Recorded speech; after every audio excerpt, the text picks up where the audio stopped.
Sebagaimana Ukraina telah beradaptasi sejak Rusia melancarkan invasinya, Ukraina juga menunjukkan bahwa ketika mereka menemukan strategi yang berhasil, mereka cenderung tetap menggunakannya. Saat ini, strateginya menghancurkan minyak Rusia. Bertonton produk paling berharga Rusia telah terbakar berkat serangan Ukraina terhadap kilang, depot, stasiun pompa, dan target lainnya. Sedikit saja berbau minyak Rusia bisa jadi sasaran. Ukraina kembali melakukan serangan ke platform minyak Rusia. Sudah 3 kali Ukraina menyerang, termasuk yang terbaru di anjungan minyak Laut Kaspia, tempat yang paling menyakitkan dan tak terduga bagi Rusia. Pada 11 Januari, media United 24 melaporkan bahwa pasukan operasi khusus Ukraina atau pasukan operasi khusus telah melakukan serangan drone presisi yang mengenai bukan hanya 1, tapi 3 platform pengeboran minyak lepas pantai milik Rusia di Laut Kaspia. Ketiga platform yang dulu dianggap Putin aman dari serangan Ukraina saat invasinya, kini semuanya terkena serangan langsung. Namun, menurut media United, 24 besarnya kerusakan masih belum jelas. Media tersebut mencatat bahwa sistem pemantauan milik perusahaan National Aeronautics and Space Administration yang digunakan untuk melacak kebakaran di bumi menggunakan citra satelit belum mendeteksi adanya kebakaran di ketiga fasilitas yang diserang Ukraina, namun itu tidak berarti tidak ada kerusakan yang terjadi. Sebaliknya, ini menunjukkan Ukraina menyerang komponen struktural dari ketiga platform, bukan stasiun yang mungkin menyimpan cadangan minyak atau gas. Ketiga platform tersebut bernama Filonovsky, Valery Graver, dan Yuri Kochagin. Staf umum militer Ukraina mengonfirmasi lewat telegram bahwa ketiga platform diserang sebagai upaya mengurangi potensi militer dan ekonomi agresor. Unit-unit pasukan pertahanan Ukraina menyerang 3 platform pengeboran milik korporasi Lukoil di perairan Laut Kaspia, yaitu platform V. Filonovsky, Yuri Kochagin, dan Valery Graver. Fasilitas ini mendukung tentara pendudukan Rusia. Staf umum tak menyebut pasukan operasi khusus. Info ini dari United 24 Media yang menyatakan konfirmasi peran kelompok itu berasal dari pernyataan pasukan operasi khusus pada 11 Januari. Bagaimanapun juga, sudah jelas bahwa salah satu cabang operasi khusus Ukraina pasti terlibat dalam serangan seperti ini. Karena platform minyak Rusia di Laut Kaspia bukanlah target yang mudah untuk diserang, seperti yang dikatakan Euromaidan Press.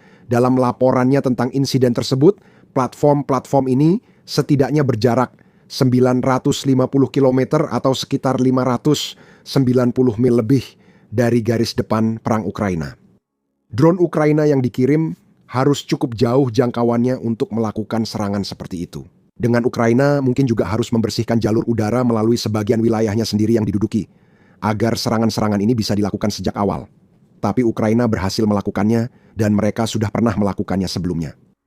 Media United 24 menyatakan serangan ini yang menargetkan infrastruktur Lukoil adalah serangan drone kedua yang dikonfirmasi terhadap infrastruktur Rusia di Laut Kaspia.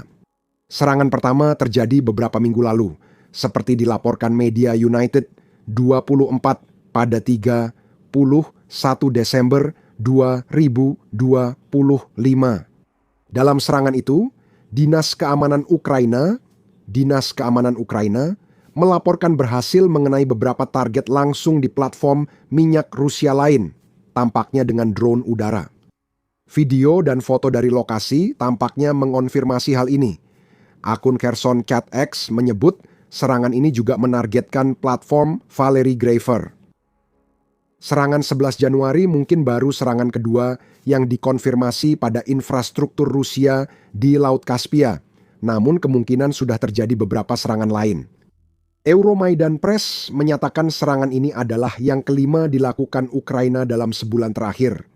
Mereka menambahkan bahwa Ukraina mulai melakukan apa yang tampaknya telah berkembang menjadi kampanye besar-besaran yang berfokus pada Laut Kaspia sejak 11 Desember lalu. Kampanye ini dimulai 11 Desember saat drone Ukraina menghantam platform Filonovsky, menghentikan ekstraksi dari lebih 20 sumur. Serangan lanjutan kembali menyasar platform yang sama, juga platform Yuri Kochagin dan Valery Griver yang dikenal sebagai ladang Rakoshitsna. Media tersebut mengatakan, tampaknya Ukraina mengincar 3 target utama.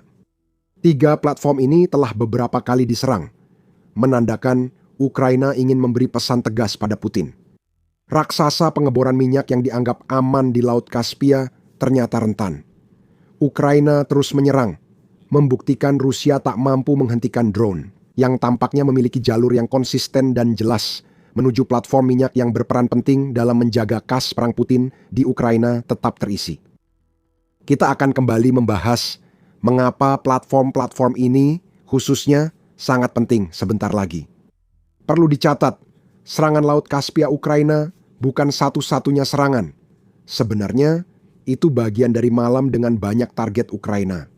Ketergantungan negara ini pada dan kemampuan drone serangan jarak jauh meningkat, terutama pada 2026. Postingan Telegram staf umum menyoroti hal ini bersamaan dengan melaporkan serangan di Laut Kaspia dengan menyatakan, selain itu, pasukan pertahanan melakukan serangan tembakan terhadap peluncur sistem rudal anti pesawat Bukam-3 di wilayah desa Baronacheva, wilayah Luhansk yang saat ini diduduki sementara. Sistem pertahanan udara jarak menengah ini dibuat untuk menghadapi target aerodinamis. Data awal mencatat adanya hantaman dan ledakan. Ini informasi menarik. Sebelumnya kami menyebutkan serangan Ukraina ke infrastruktur minyak Rusia di Laut Kaspia mungkin terjadi karena jalur udara aman di wilayah Ukraina yang diduduki.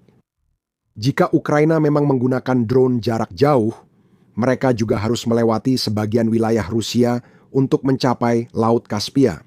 Ukraina tak mau ambil risiko insiden internasional dengan kirim drone lewat udara Georgia dan Azerbaijan yang seharusnya dilakukan jika ingin hindari wilayah Rusia tapi tetap serang Laut Kaspia, bukan? Inti yang ingin kami sampaikan di sini adalah seharusnya ada banyak kesempatan bagi pertahanan udara Rusia untuk melakukan sesuatu terhadap drone-drone Ukraina sebelum mereka menyerang kilang minyak. Jadi, kenapa mereka tidak melakukannya? Serangan Ukraina ke Bukam-3 Rusia pada 11 Januari mungkin bisa jadi jawabannya. Pertahanan udara Rusia telah hancur selama perang, menurut Kementerian Keuangan Ukraina. Rusia telah kehilangan 1.270 unit pertahanan anti pesawatnya, termasuk Bukam-3 yang dihancurkan pada waktu yang hampir bersamaan dengan serangan Laut Kaspia terbaru Ukraina. Ditambah dengan jumlah tersebut, besarnya kerugian ini telah menciptakan situasi di mana terdapat banyak sekali celah dalam cakupan pertahanan udara Rusia.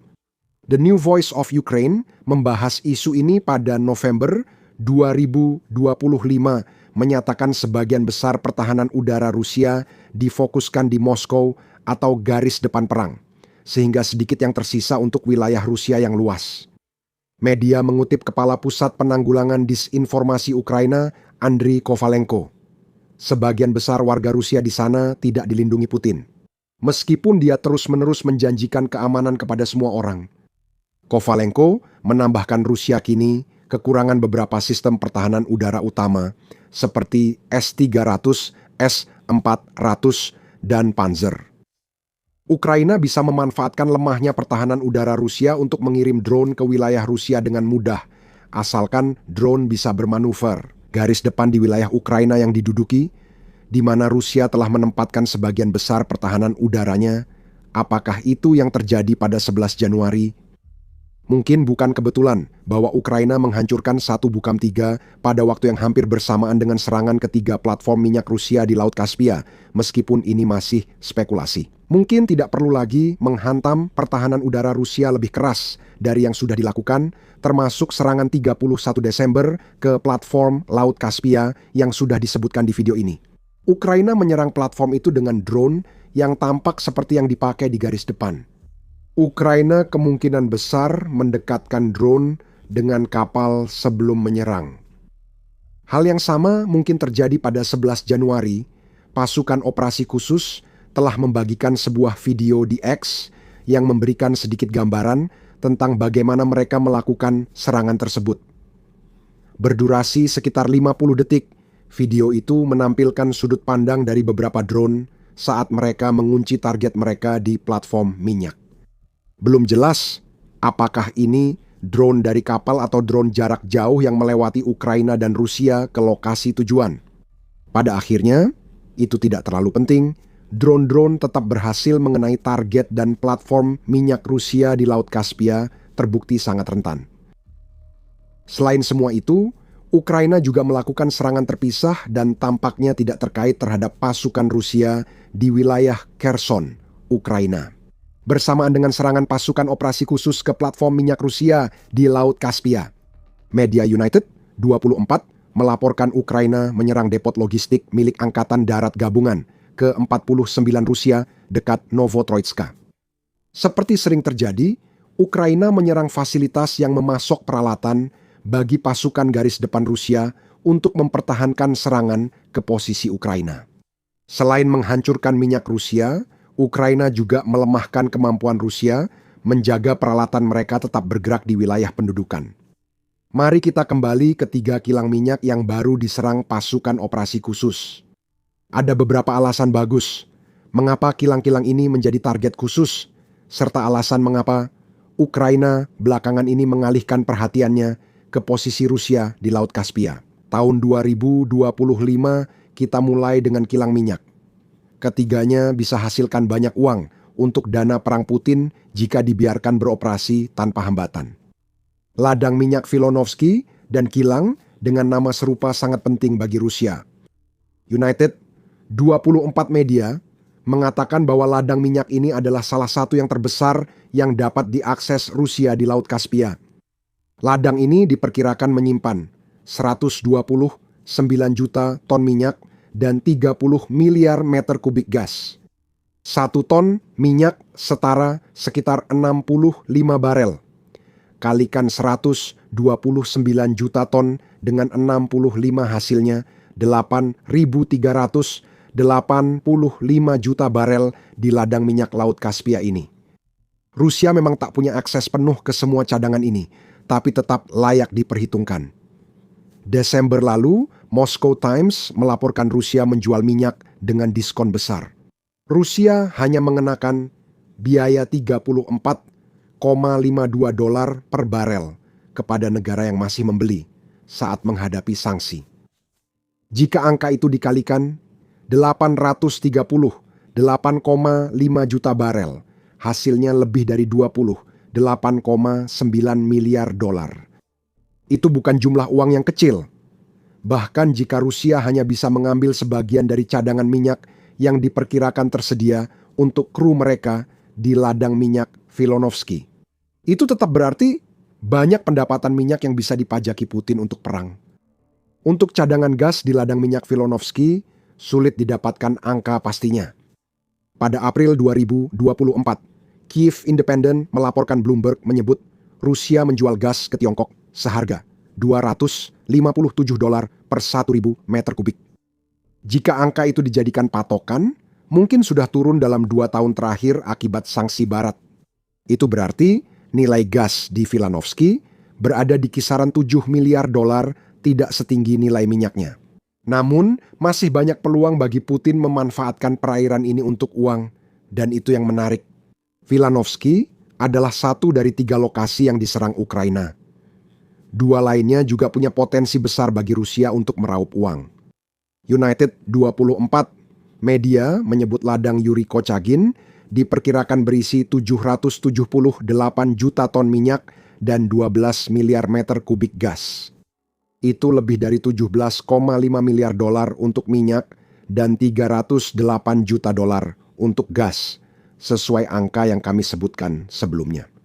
Untuk ladang minyak Grafer, Euromaidan Press mengatakan bahwa wilayah tersebut memiliki cadangan yang dapat dipulihkan sekitar 2.116 juta ton minyak dan 33 miliar meter kubik gas. Tambah 4,3 miliar ton minyak dan 8,4 miliar dolar gas ke tumpukan itu. Tiba-tiba, Ukraina menargetkan platform minyak Rusia di Laut Kaspia menjadi sangat masuk akal. Ukraina tak bisa mencegah Rusia memanfaatkan minyak dan gasnya, juga tak mungkin mengirim drone ke bawah tanah untuk merebut sumber daya itu. Ukraina dapat terus mengganggu fasilitas minyak Rusia yang dibangun untuk mengeksploitasi cadangan bernilai miliaran dolar di Laut Kaspia. Jika fasilitas tertunda atau tidak beroperasi, Rusia harus menunggu lebih lama untuk mendapatkan minyak dan gas yang bisa dijual. Dan dalam perang yang telah menjadi perang kelelahan, yang berkaitan tidak hanya dengan keuangan, tetapi juga dengan tentara dan perlengkapan di medan perang. Setiap serangan yang mengurangi uang Putin adalah langkah yang layak bagi Ukraina.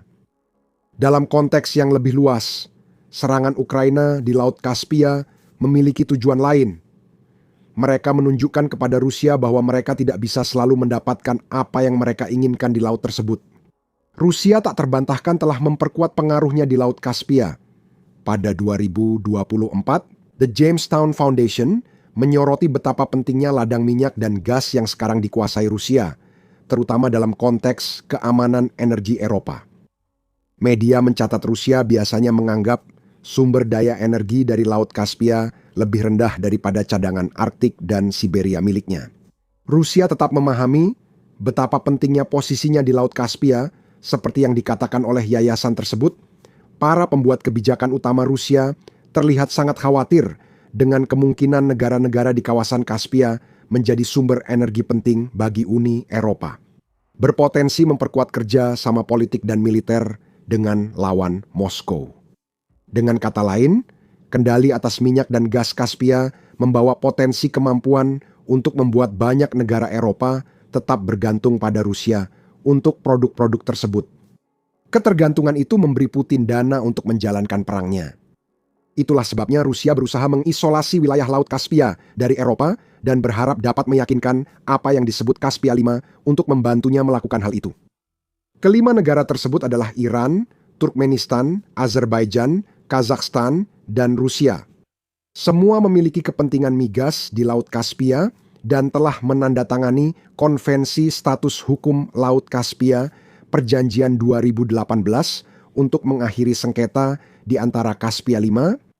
Banyak hal berubah sejak 2018, namun Rusia memanfaatkan kerja sama perjanjian ini untuk melawan Eropa seperti yang telah dijelaskan. Pada November 2024, Konsorsium Internasional Jurnalis Investigasi menyatakan manuver Vladimir Putin di Laut Kaspia mulai membuahkan hasil. Konsorsium itu menilai Rusia telah menguasai sebagian besar minyak mentah Kazakhstan sehingga perusahaan minyak barat tidak bisa bekerja sama dengan Kazakhstan untuk mengekstraksi minyak tersebut. Menguasai minyak dan gas Kaspia berarti menguasai energi Eropa, menurut logika Vladimir Putin.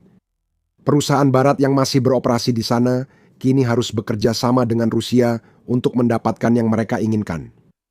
Namun, hal ini bisa segera berubah berkat Ukraina dan satu anggota Kaspian 5 yang kurang senang dengan Rusia.